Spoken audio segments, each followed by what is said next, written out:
Having said that, आपने कहा कि 2 महीने के अंदर तो ऐसे कोई इकदाम हो नहीं सके ना जो जिस पे हम कहें कि अवाम का गुस्सा जो है वो इन इलेक्शंस में नज़र आ जाएगा, लेकिन जो पीटीआई का गुस्सा नज़र आ रहा है और वो जो तहरीक जिसका उन्होंने नाम दिया है आइन बचाओ या तहफ़्फ़ुज़ आइन तहरीक, वो जिसका आगाज़ उन्होंने पिशीन से किया, बलूचिस्तान से किया, अब वो कहाँ जाती आपको नज़र आ रही है? क्योंकि पार्लियामान के अंदर की सियासत अपनी जगह, कल हमने वो नारे देख भी लिए उनके जब सदर जरदारी तकरीर कर रहे थे, लेकिन पार्लियामान से बाहर जो उनका किरदार है उस पर ज़्यादा उनका फोकस है।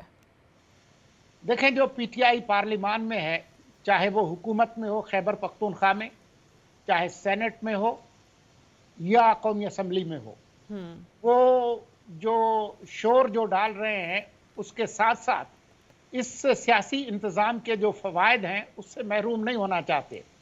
उनकी बड़ी दिलचस्पी है कि कायदे हिज़्ब इख्तिलाफ बन जाए, उनका वो बन गया। अब वो चेयरमैन पब्लिक अकाउंट्स कमेटी का ओहदा वो उनको चाहिए। इसी तरह से जो कमेटीज़ बनेंगी उसमें उनको अपना हिस्सा चाहिए। ठीक। खैबर पख्तूनख्वा की जो हुकूमत है वो इक़्तिदार में हिस्सेदार है, और जब भी उनको जहाँ कहीं भी बुलाया जाए काबिल ज़िक्र जगह, वहाँ पर वो तशरीफ़ ले आते। काबिल ज़िक्र जगह? जी इतनी काबिल ज़िक्र है तो आप भी ज़िक्र कर दें। जी जी, वो अब वो सबको पता है, अच्छा। उसको बयान करने की ज़रूरत नहीं है। तो मैं समझता हूँ कि जो पीटीआई पार्लिमान और हुकूमत में है उसके मफादात अलग हैं, और जो अडियाला में जो साहब हैं या बनी गाला की जो साहिबा हैं उनके मफादात मुख्तलिफ हैं।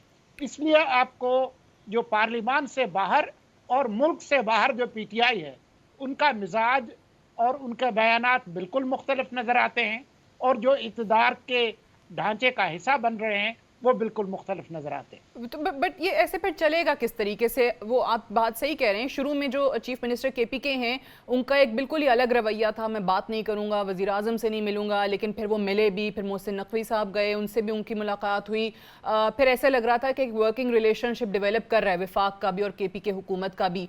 लेकिन उसके बाद फिर ये असद कैसर साहब हों या ख़ुद खान साहब हों तो उनके बयानात आ जाते हैं कि नहीं ऐसा नहीं होगा। असद कैसर साहब ने, आपको याद होगा कि उन्होंने कहा था कि इनसे तो इनको वज़ीर आज़म से मिलना ही नहीं चाहिए, बात ही नहीं करनी चाहिए। तो ये फिर दोनों तरफ को बैलेंस रख के ऐसे ही चलते रहेंगे? देखें, असद कैसर तो जो निज़ाम से बाहर लोग हैं उनके साथ हैं। अच्छा।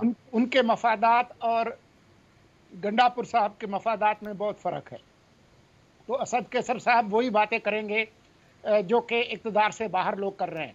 लेकिन ये इसी तरह से चलेगा, क्योंकि जो 6 जमाती इत्तेहाद बनाया था उन्होंने, उसमें भी उनको कोई खातर खा कामयाबी नहीं हुई। पीटीआई के अलावा और कोई कौमी जमात उसके अंदर शामिल नहीं है। बज़ाहिर इन्होंने जिसको अंग्रेजी में कहते हैं ना प्लेइंग फुटसी, जी। तो इन्होंने कोशिश की थी मौलाना के साथ, फजल रहमान के साथ, वो भी नहीं आए साथ उसके इनके। अंदर की खटाई हो गई है। और उसके अंदर सबसे बड़ी जो गोलाबारी की है वो खैबर पख्तूनख्वा के वज़ीर आला ने की है, तो वो उसका भी कोई मुस्तकबिल नहीं है। तो ये इसी तरह से वो चलेगा। लेकिन जो बदकिस्मती की बात है वो ये है कि जो अडियाला के जो साहब हैं उनके गुस्से में शिद्दत आती जाएगी, और जो लोग इक़्तिदार का हिस्सा हैं वो इस खेल का हिस्सा नहीं बन सकेंगे। ठीक है, बट लास्टली ये भी बताइएगा कि आप जिस तरीके से कह रहे हैं कि ये इसी तरीके से चीज़ें चलती रहेंगी, तो हमने फिर ये भी देखा है कि खान साहब जो हैं वो रेजिस्टेंस की तहरीक और ये वो चलाने में बड़े माहिर हैं। पीटीआई को ये चीज़ आती है और वो दबाव में ला के अपनी मर्ज़ी का कमीशन भी बना लेते हैं, वो सड़कों पे रह के या धरना दे के अपनी चीज़ें भी मनवा लेते हैं। तो यहाँ पर भी इस तहरीक का कहीं पर मकसद ऐसा तो नहीं होगा, या हम एंड रिज़ल्ट ये तो नहीं देखेंगे कि वो जो चाह रहे हैं वो ही हो जाए, या एटलीस्ट उनको इंगेज कर लिया जाए, उनसे बातचीत शुरू हो जाए? अडियाला वाले साहब जो हैं वो नरगिसियत के जिस पहाड़ पे चढ़ गए हैं वो खुदकुशी का रास्ता है, सिवाय इसके कि वो इस पहाड़ी से नीचे उतरें। और जो कुछ उन्होंने किया है अदम एतमाद के तहरीक से लेकर अब तक, जब तक उस सियासत से तौबा ताइब नहीं होते जी, के लिए बख्शिश की कोई जगह मुझे नज़र नहीं आ रही। अच्छा, उनकी बख्शिश की जगह आपको नज़र नहीं आ रही। लेकिन ओके, अगर उस वाले एक चैलेंज को या उस मुश्किल मरहले को हुकूमत के लिए माइनस भी कर दें कि वहाँ से हुकूमत को कोई मसला नहीं हो सकता या वहाँ से कोई ख़तरा नहीं हो सकता, तो इनके अपने ऐसे कौन से इकदामात हैं या होने चाहिए, एटलीस्ट अगर मैं पूछ सकूं, कि अगर इन्होंने वाकई एक मुस्तहकम हुकूमत अपनी रखनी है?